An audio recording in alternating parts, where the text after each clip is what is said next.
The House of Mystery presents Inside Writing, the radio show where authors discuss their writing process in all genres. Now, today, we're getting into the evil genius. And, of course, if anybody's seen the series, it's on Netflix. It's a 4-part series. And what we've got today is one of the authors of the book Pizza Bomber, and it's the untold story of America's oldest shocking bank robbery. So, Jerry Clark, welcome. Thank you, Al. Thanks for having me. Oh, it's a pleasure. It's a pleasure. I knew I had to get you on as soon as I was watching the series, and I grabbed the book. Just amazing. What a story. And it's surprising how complex it really is. Because at first I was just thinking it would just be another sort of true crime story. But this is pretty wild, actually. Al, really, this is one of the most crazy, complex, diabolical schemes you'll ever come across in certainly modern criminal history. The scheme that this group put together, and the fact that these self-proclaimed fractured intellectuals found each other and came up with this scheme to rob the bank. And really, the bank robbery, if you've watched Evil Genius, you know that the bank robbery is just, the very tip of the iceberg for the other events that happen in this case. And it just kept getting crazier and crazier as it unfolded.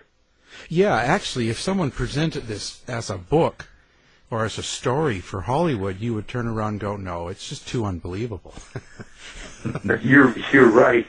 It seems so hard to even write this as fiction. It was amazing to me as the lead investigator for the FBI, who had been to hundreds of bank robberies and several hoax bank robberies where, devices were used as a hoax device, a fake bomb or something.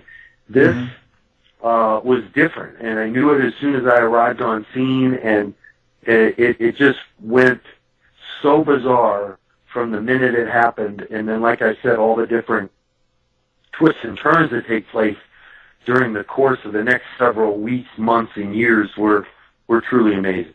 Yeah, and just for the listener's sake, now this was in 2003, and yes. And what happened was a bank was being robbed, and when the police surrounded the bank, the robber came out, and he had a device around his neck, and his name was Brian Wells, and this device was a bomb. So they had him sit, and they were watching him, and they were trying to get information off him. Now, the bomb went off. Yeah. And killed him. And yes. He said he was forced to do it before he was killed. And so that in itself was kind of unbelievable in a way, because you kind of think, well, that's crazy. What kind of scheme's he trying to pull off? But that was really right. only you're right. That's only a little part of the story. That's like where everybody came on board and became aware of what was going on. But there was a lot of history there. So I don't know where to start with this, because that's kind of where the crime was. But and I know just from seeing TMZ, I guess you have a different point of view than what they sort of portrayed at the end when they talked to the prostitute. What was her name? Jessica Hoopsick. Right. Right. Hoopsick. Because her confession, you're not really agreeing with on that, are you? No, and without having a spoiler situation here, it certainly was not consistent. And this is the best way to put this. I loved the Evil Genius show in this respect. It showed very well organized chronological view of basically the complexity of this thing and the multiple deaths that were involved. So Brian Wells robs the bank on August 28, 2003, comes out while we're waiting for the bomb squad to arrive. he's talking to us that he's a delivery driver and that he was forced to rob the bank by a group of guys that had shot at him, and then he was to do a scavenger hunt and go to several locations according to some notes that he had, 9 total pages of bank robbery notes, by the way, in this case, and he was en route to do that scavenger hunt to receive keys to unlock the collar that held the bomb around his neck when he was arrested, and that's when the conversation took place. While the bomb squad was en route and getting ready to suit up and make entry or approach, the device detonated. And again, it's one of those moments in law enforcement. You've been at this for a while. I was at 27-year in law enforcement career, and you see different things, but this was, it was truly just one of those unbelievable moments that you have as an investigator. Immediate chaos. We, figured out could be a secondary device. You back off. You stay away from the scene until we could clear it. We then followed the scavenger hunt that Mr. Wells was to do, and determined he would have never had time to make all the locations to get the keys. And by the way, for the listeners, the most amazing part about this was there was never any keys found at any of the locations. So it gives you the intent that he was never to get the device off that day and was to be a disposable witness. So they wanted him to die, yeah. That's right. And then 3 days later, a second pizza delivery driver from the same shop where this pizza delivery driver worked dies of an overdose, and it seemed very suspicious because he was very nervous after the death of his friend. And we didn't have any links yet, so you're trying to put this all together. And then 3 weeks later, an individual calls 911 and said, "Hey, my name's Bill Rothstein, and I'm going to commit suicide, and I'm driving around in my van with a gun. And by the way, there's a dead body in the freezer in my garage." Now, what makes that interesting, besides the fact that there's a dead body in the freezer, is that it was immediate. His garage and house was immediately adjacent to the delivery site where Brian Wells delivered the pizzas that got the bomb around his neck. So you start to think, is this possible that we have 3 dead individuals within 3 weeks, and what is the link? What are the links? What puts these 3 deaths together? And that was my job as the FBI lead investigator to try to do. And it was quite a ride after that. You know what you just described, though, almost sounds like part 7 for the series Saw. That's so fascinating that you say that, because we were getting tips. We had a 1-800 tip line. We had a huge reward, and people were calling in and they'd say, "You've got to see the movie Saw because this sounds like a scheme from that movie." And so, investigators were watching movies, and we were trying to figure out what the collar was made of. People were saying, "Well, it looks like a clamp that you put around a telephone pole, and I'm an engineer, or I'm a," so we were getting so many different leads that we were trying to run down. But you're exactly right. That was one of the leads that we got. Sounds like Florida, actually, but it's in Pennsylvania. Yes, absolutely. I'll get the mail. Erie, Pennsylvania. Yeah. Now, the other thing that was amazing was the FBI, because we didn't know what we had in this case. We didn't know if this was a one-time situation or it was going to happen again in another city, or if it was international or domestic. They elevated this case to a major case status.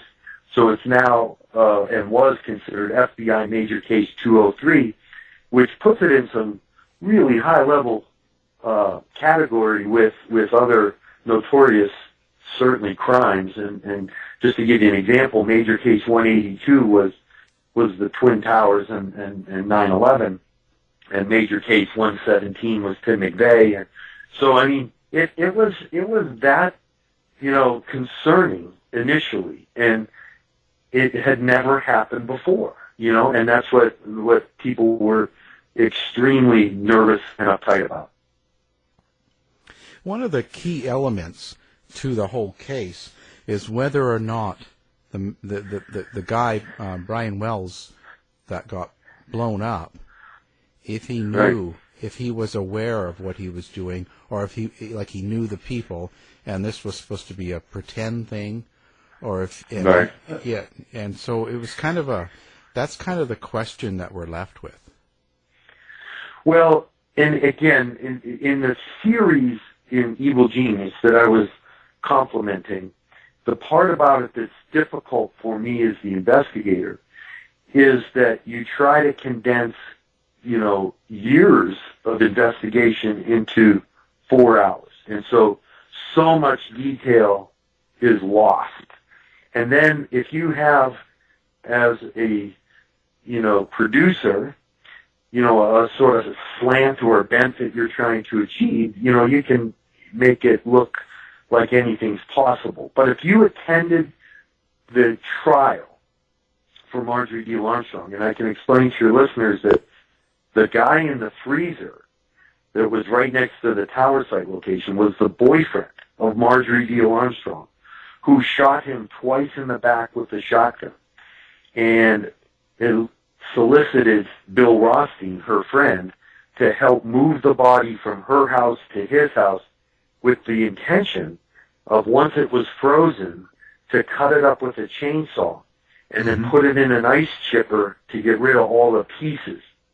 And they were in that process when Bill Rothstein lost his nerve and then turned in Marjorie Deal Armstrong for the killing of James Roden, the guy in the freezer, because he thought she was going to kill him next because he wasn't moving fast enough to dispose of the body. So those events led us to her, and she had such a past. If you were from Erie, Pennsylvania, you knew her because she had shot one of her boyfriends 6 times and was acquitted in a past case in the 80s, and then had another boyfriend she rushed to the hospital. That was actually her husband, I'm sorry, who died bleeding from his ear, and she said he fell and hit a coffee table, which, has now been challenged and questioned looking back.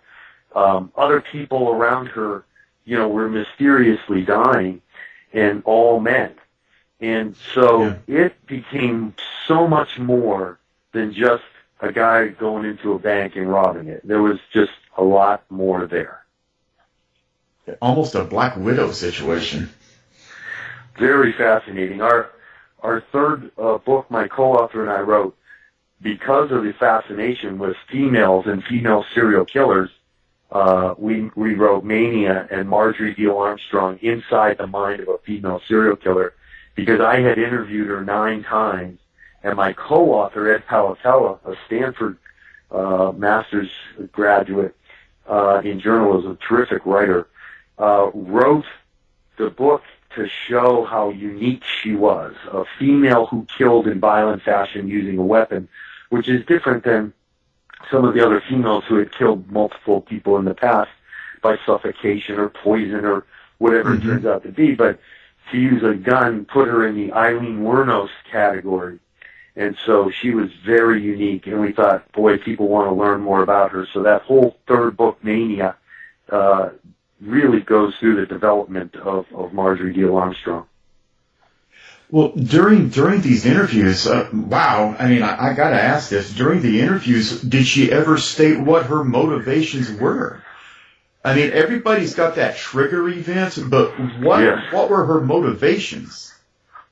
Here's the whole crux of the pizza bomber case, and it was specifically designed around Marjorie Deal Armstrong. Marjorie Deal Armstrong came from, she was an only child, and she came from a set of parents that seemed, by all intents and purposes, very normal, upbringing. Marjorie was, 12th in her class of hundreds of students, was a valedictorian. She went on to get a master's degree, very, very bright. Not your average person that you would invent in your mind would be killing multiple men. But as it turned out, she had, some history of potential bipolar disorder, certainly some personality disorders, and she just had this real anger toward men and the violence toward men. And she just developed into one of the, most interesting people, and I don't say that in a, complimentary way, but as a law enforcement officer, someone to interview like her. And I'll never forget when I sat with her and I looked her in the eyes, and I just couldn't believe, how she looked and how she talked. But she was very manipulative and very smart, and she never would admit that she was involved in the Brian Wells case. And she kept saying, Bill Rothstein did it, and Bill Rothstein put me in this position. And he knew that he was going to die, so he didn't want anybody else to have me, so he'd rather have me in jail, so he set me up.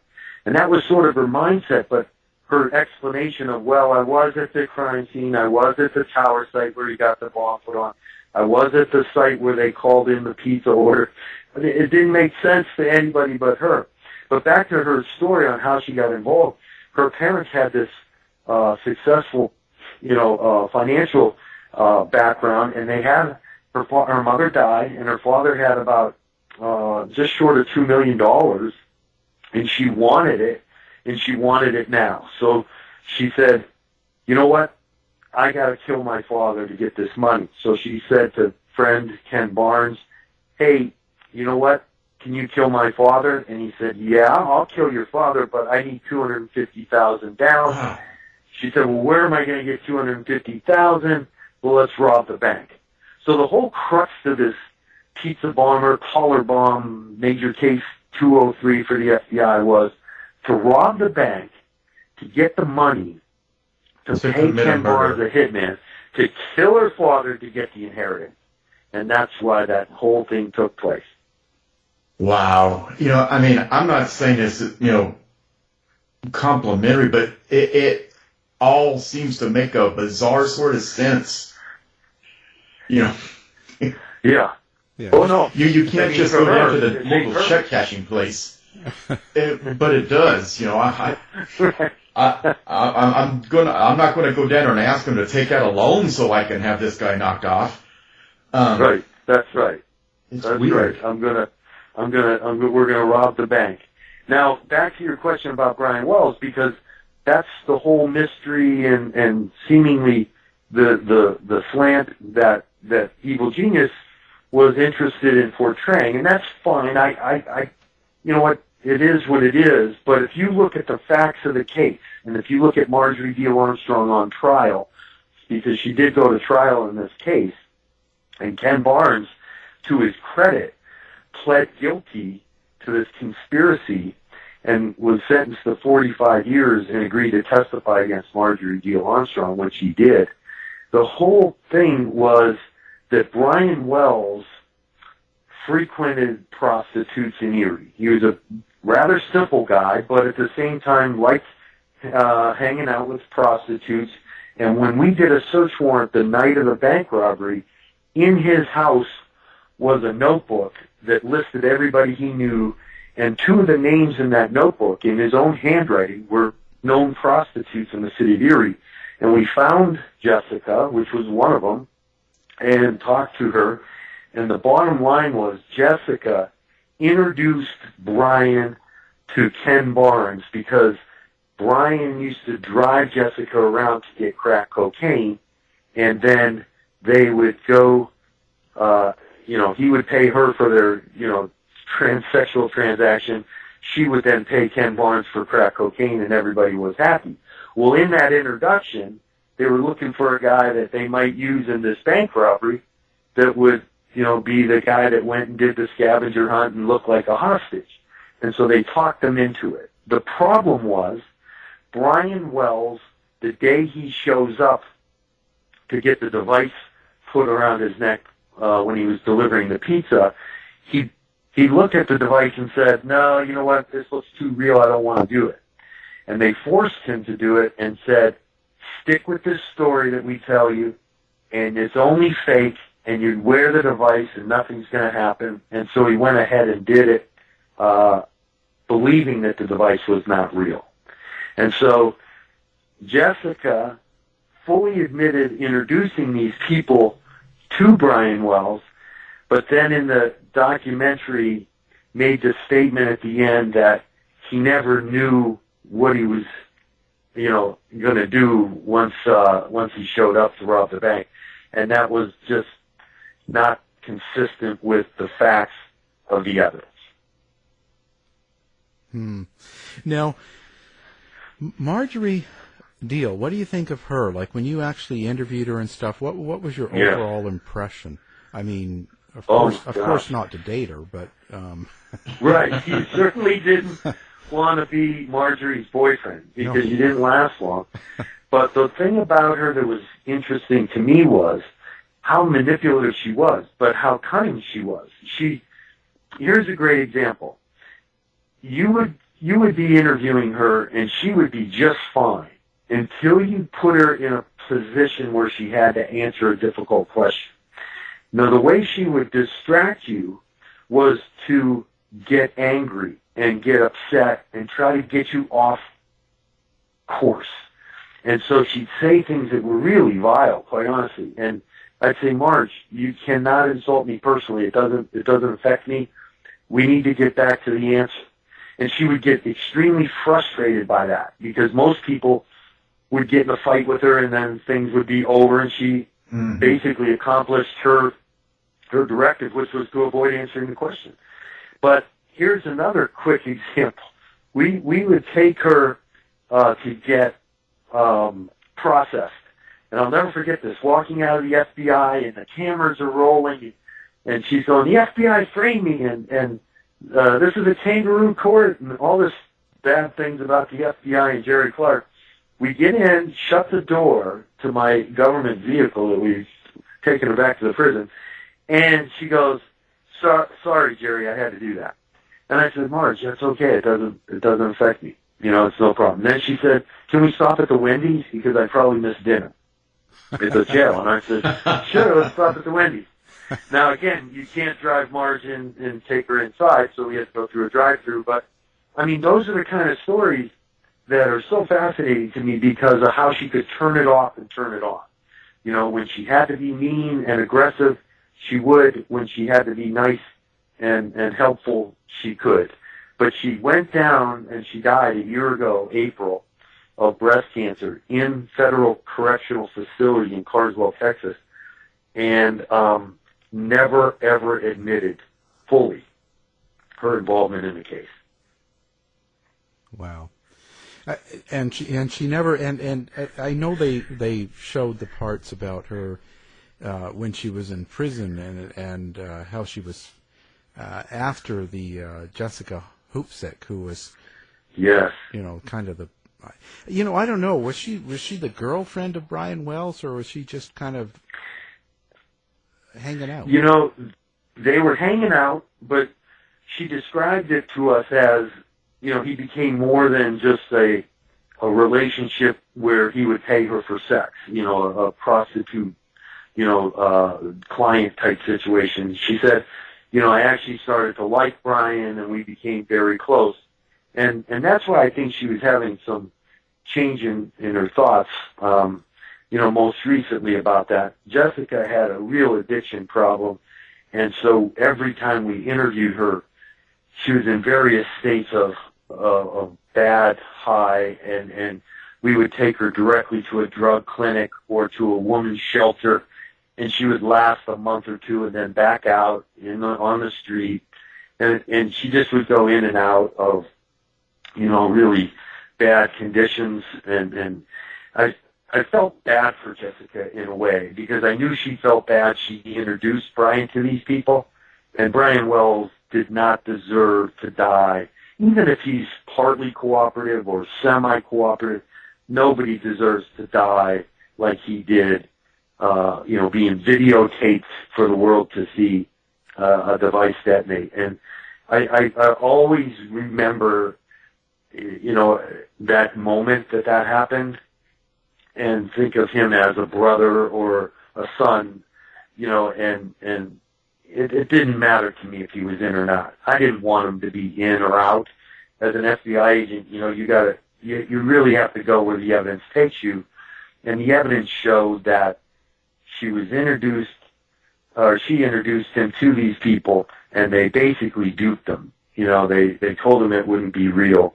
And that's why if you see him in the bank, and the witnesses describing him as very cavalier robbing the bank, you know, he reaches in the basket, pulls out a lollipop with a live device around his neck, is swinging the bag of money. They also gave him a cane that was a fully operational single-shot 12-gauge capable of firing a 12-gauge round. So that always perplexed me. Why would you give a bank hostage a gun? You know, you already made him a hostage. And Ken Barnes later told us it was because Bill Rothstein thought, well, if they didn't believe you in the bank that the device was real, then raise up the cane gun and you rob the bank with the gun. So, I mean, so it all played to the intent that Brian knew these people and what was going on. And it doesn't fit the fact or narrative that he, you know, just showed up that day and was a total innocent. It just doesn't fit all the evidence. Besides the fact that we had a witness, and a very credible witness, not related to the case, see Brian Wells leaving the tower site where he delivered the pizzas and got the bomb put on his neck on the 28th. They saw him on August 27th leaving the tower site. And according to Ken Barnes and other people that were involved, there was a pre-planning meeting at the tower site the day before. So his involvement, you know, in my mind, is without question. Yeah, yeah. Now, they also portrayed him as to be kind of maybe slow, not very smart. Mm-hmm. Did you believe? Right. Did you believe that? No. And you know what? That's a great question too, Al, because a lot of people have described him as extremely slow. He was not extremely slow. He was average intelligence. We had an IQ score even from his high school days, very average intelligence. He wasn't a motivated guy.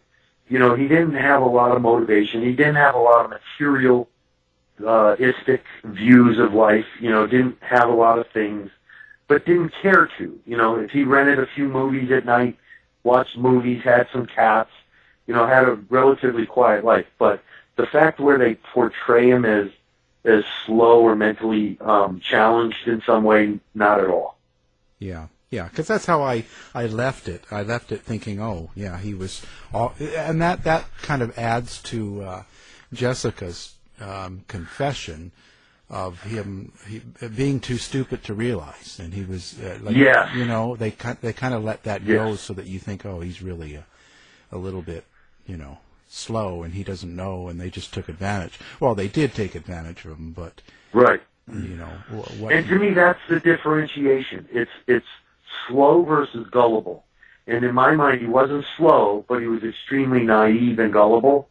And those two can be very separate. And that's how I describe him, more of somebody with, you know, an ability to be very naive and trusting. And that led to his downfall, quite honestly. Yeah. And Jessica also claimed to be pregnant with his child. Yeah, now that was interesting, and it wasn't a new development. We had known that all the way back. She was pregnant in a couple different times during the course of the investigation, because the investigation did go from 2003 to 2007 before we indicted it, and then 2010 was trial, and 2011 was finally sentencing. So this thing went on for quite a period of time. And the reason it went from 2003 to 2005 was Bill Rothstein dies of cancer, the guy that has the body in his freezer, and then Marjorie Deal Armstrong is declared incompetent to stand trial for shooting her boyfriend, who ended up in the freezer, who, by the way, James Roden, had a role in this case prior to her shooting him. And one night he says to her, you know what, I'm going to go to the police about that robbery you're going to do, and because they had an argument. And she wasn't going to let that happen, of course, so she shot him twice in the back. So he initially had a role in it also. And here's the other part that Evil Genius doesn't talk about quite a lot, is the second pizza delivery driver also had a role in this case, and his role was to make sure that Brian Wells continued to cooperate with the robbery, and then both were going to get a financial payment for that. And they can't really talk about that because if Panetti's in, the second pizza delivery driver, as being involved, then you'd have to believe that, Wells was in. And so you can't really connect those two if they're not connected together. And again, I'm telling everybody in the audience, you have to see Evil Genius. I mean, Barbara Schroeder, the director, did an amazing job with putting together what she did. Trey Borzilleri, the other producer, had more of an interest in Brian being innocent, but Barbara, I think, was interested in portraying the story as it was. And so I still think it's fascinating to watch, and it certainly is binge-worthy material. It really is. Bill Rothstein, what was his relationship with Marjorie? They weren't boyfriend-girlfriend. Why was he willing to do so much? Like she called him, "I've got a body." What kind of? Why would she call him? What kind of relationship did they have? They had a relationship all the way back to the 1970s, where Bill worked at his parents' had a bottling, distributing a Coca-Cola type. They called it Rolla-Cola, bottling colas. And he worked there, and Marjorie used to come in as a customer, and so they met all the way back. And at one point, were even engaged, which a lot of people don't know, that those two had a relationship. And she really would turn to him over the course of the next, 40 years of anytime she had a situation, she would turn to Bill Rothstein. So when she came up with this idea, hey, my dad has all this money, let's get Ken Barnes to kill my dad, you want to help in this robbery? He also said, well, sure. And that's where Bill Rothstein, in my mind, takes over. He becomes the whole developer of this scavenger hunt and the notes and the device around the neck and the cane gun. That's all Bill Rothstein. That's not Marjorie. Marjorie is the, hey, I need money to make money. That was her scheme. And if violence needs to be involved, then I'm in. She was more that way. He was the guy that's, I'm smarter than police. Police will never figure this out. And he's the one that really put together that whole scheme on how it got done. Now, maybe I'm missing something here, but let's go back to the pregnancies. Yes. Were they real, or was this kind of her hook, to keep people involved and to keep them interested? Well, this is your child. You can't stop now. We have this in common, and you need to stick around and take care of this. Right. She didn't realize till later, because I think she had so many partners, who could be the father. And I think she's only surmising on the one child. One was definitely not, because, I think that child was partially African American. But the one that she's claiming might be Brian Wells' child, we had asked her if she would take a paternity test, all the way back in the years where I was still working the case. And she wouldn't do it at the time, and she never did do it to my knowledge. So she could find out, I think, if she really wanted, but I think that was just something they threw in at the end of the show to, add more of the mystery of why now she's changed her story that Brian didn't know. I think it just adds to the intrigue of that. Why would she not? Why would she not agree to a DNA test? I know, and that was our point years back when we were saying, okay, who is the father? And she, of course, didn't know because of her, occupation. And so we just said, well, if you don't want to know, that's, I guess, up to you. We'd have to have some DNA to compare, so we could arrange for that to happen. But she chose not to at the time. Now, I don't know if she's looking at doing that now. I still, I never say never in anything because I don't have all the facts in that, but I don't know that I would be all that assured that that's her and his child. I mean, I guess it would be possible, but I don't know. I would find that a bit amazing, really.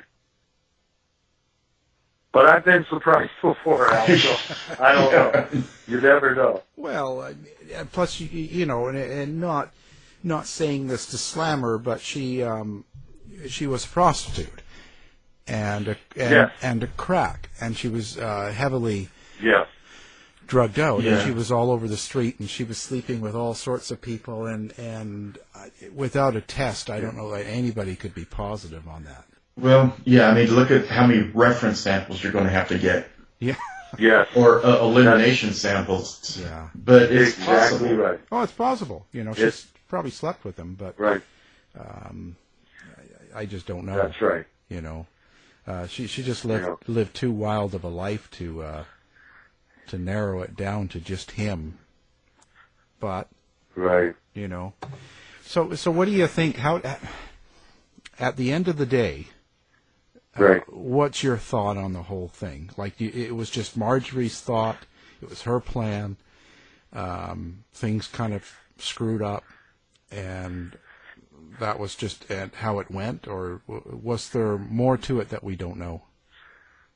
Well, I think at the end of the day, it still comes back to the fact that, crimes are committed for, motivational reasons. A lot of times it's greed. And in this instance, I think in Marjorie's case, it was greed. I think that was her main intent.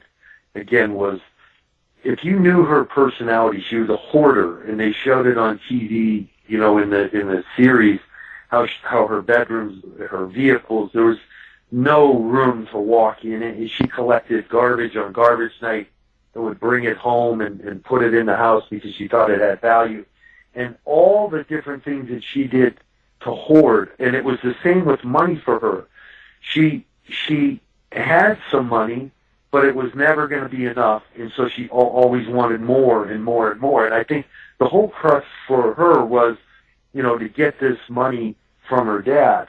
Now, where I think, and I mentioned this a little bit, that Bill Roski sort of took over and said, well, I'm dying of cancer potentially. I had cancer in the past. It went into remission and then came back. He probably thought, you know what, I'm going out with one of the craziest all-time schemes ever, and nobody's ever going to be able to solve it. And I could sense that when I interviewed him on his deathbed, and I went into the hospital room, right into his room, and I said, Bill, don't take this with you. Cleanse your soul. Connect these cases. Let's just end this right here. And he lifted his big arm out of the bed and made a no. And 4 days later, he was dead. So for him, it was the ultimate sort of, screw you to law enforcement in the world that I'm bringing this with me and you're not smart enough to figure it out. And you could sense that all the way through. If you read the notes, the notes had some taunting in them, where they'd say, we spent 7.5 years in prison perfecting this. You're never going to figure it out in an hour. That's taunting to the police. Or when I walked in the room, to interview him that night, he turned the body in of James Roden in the freezer, and I sit down and I say, I'm Jerry Clark. And by the way, this was in one of the episodes for Evil Genius. And he said, hey, I need to tell you I'm the smartest guy in this room. And I looked around, it's just me and him. And I said, well, Bill, my wife tells me that every night, so let's get started. And that's how we started that interview. So, I mean, everything he did, there were wires in the collar and the device that went to nowhere, did nothing.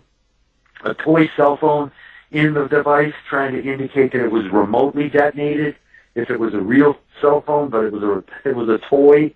I mean, things where here's the ultimate one that I get the biggest kick out of. He ordered, the day Brian Wells delivered those pizzas, he ordered 2 sausage and pepperoni pizzas, right? And the first thing he says is, well, I'm a vegetarian, so I would have never ordered those. So, okay, we wouldn't be smart enough to figure this out. And then the other thing that he wrote on his suicide note, and again, that was that, in Evil Genius, where he said on number one on his suicide note was, "This has nothing to do with the Wells case." I mean, why would he think to say that? And so he overthought of things. He overcooked things. He wrote too many notes. He obsessed in the planning. And it basically was a horribly planned bank robbery, if you break it down. But not to him. To him, it was the ultimate bank robbery. And as an investigator, it was anything but. It wasn't well done. Now, I hope to God I haven't missed this, but was the intention the whole time for this, neck bomb, was the intention the whole time to blow it up? Well, or, if you or ran, was it supposed to be a fail-safe, or if things go badly? Right. The whole plan, I believe, was for him to never get the device off. And here's the other part of the plan, and then I'll go back to that real quickly, because we ran the route that Brian Wells was supposed to do, and he would have never had time. There was a timing mechanism of a 60-minute kitchen timer, basically, that was maybe down to only 57 to even start because of the way they had to put a metal piece in there to make the whole device work. But long and short was, if he would have been following the notes the way he was directed to go to all the sites, he wouldn't even have had time within the 60-minute timer. So because that included him driving back to the bank, robbing it, getting out of the car, getting the notes at each site, and making the stops, getting on the highway multiple places, he just would have never had time. So the thought that we have is that he was going to be, just put to death that day by Bill Rothstein. And wherever he was in the progression of this scavenger hunt was where it was going to go off, depending on how long it took him to get there. And it's sad to say that I think they were going to watch the whole event happen, because Bill Rothstein, Marjorie Deal, and Ken Barnes all were on site and going to just watch this whole bomb go off. And it's just, really when you break that down, that's about as, maniacal as you can do to another human, in my mind. Well, what if the bomb went off in a public place? Or did they care? Or was that part of, this grand scheme? Yeah, that's the thing. It could have gone off in a place where, other people were there, or first responders, or, anybody could have had. I think Bill Rothstein had no intent of caring whether or not anybody else was killed, even if more people were killed than Brian Wells, and law enforcement included, because it had a scored back plate, which means they cut this back plate so that it would turn into shrapnel. And that became very highly deadly, certainly for Mr. Wells, but it could have been potentially deadly for any officer that would have been near that device when it went off. And I was close enough to actually feel the percussion from that device. So it was a killing machine, there's no doubt about it. Oh, and one thing, the police had to cut his head off the body. And that's yeah. true, right? Like what's... Yeah, unfortunately, and again, this is one of those things where, boy, you never want to have to do anything like that. But if you saw this device around his neck when the pathologists in the corner were looking at the wires, and they were, rightfully so, intimidated and thinking, we just don't know how this thing is rigged. So they did not want to open the collar. And the collar basically opened like a big handcuff. And they just felt that if they opened the collar, that it may, cause some more damage. So they ended up, medically and surgically removing Mr. Wells' head and then slide the collar off that way without opening it. Yeah, Wow. yeah. The family was pretty upset, or they had that. What was it? His brother or something that was on there talking about how bad. Yes. Yeah. Yes, he was very upset. And again, I feel for them. I really do. We had disagreements throughout the investigation, obviously, because my investigation led to the fact that they knew Brian and Brian knew them. And that was not pleasing to them. And I felt for them. I really did. I don't want to be the bearer of bad news to say, well, your brother knew these people and unfortunately trusted them and they duped them. So for me, that was the most difficult part of this case, was dealing with the Wells family, who had a loss to deal with. And that's tough. That's tough for investigators. We're human beings. We feel badly, just like anybody else would. But unfortunately, I've got to go where the facts are, and I can't have an outcome, or I can't have an idea of where it should be. It's got to be, without 100%. There can't be any doubt. There can't be any doubt, and beyond a reasonable doubt is a high burden that we have in our system. And Marjorie Deal Armstrong was, found guilty beyond a reasonable doubt with a jury of her peers. So we had the evidence, and it clearly showed that unfortunately he did know these people. Yeah, yeah, and they shouldn't really. I wouldn't hold it against Brian either, because this was a bad situation. He was whether he knew or not, he was definitely right. Duped into it at least. Yes. He didn't know this was all going on the way it was, He didn't know he was going to get blown up. No, he would have never signed up, in my mind, for knowing that the device was real and taking the chance he'd get it off. I don't think he had any knowledge that it had the potential of going off. I really don't believe that. Yeah. Up until the end. Now, when you saw him at the end, he started getting a little more agitated and nervous. And I started to sense that maybe he was sensing, hey, what's going on here? But before that, in the bank, like I said, the lollipops, the whole cavalier, walk, and attitude, as described by witnesses in the bank, that was more congruent with him not knowing it was real. Yeah, almost like having fun with it. Yes, that's right. Yeah. That's right. Yeah. Well, Jerry, this has been amazing. So I guess the book now, it's available at all stores, and Amazon, of course. We have it linked to our site. What's next for you? Like, are you working on a new project? I am. I'm teaching at Gannon University in Erie, Pennsylvania, so I'm the chair of the department there. I enjoy, sharing my history and background with students, and I really get a thrill out of, helping to train the next generation law enforcement fighters out there.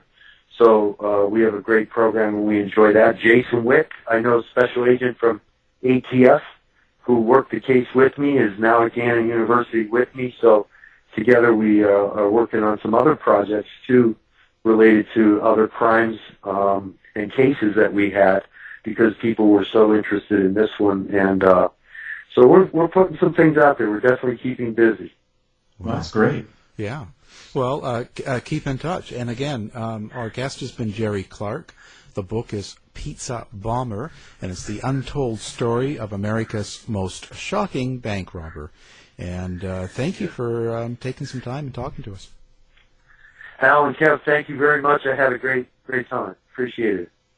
To find out more about our show, guests, or to listen to past shows from our archive, please go to www.houseofmysteryradio.com.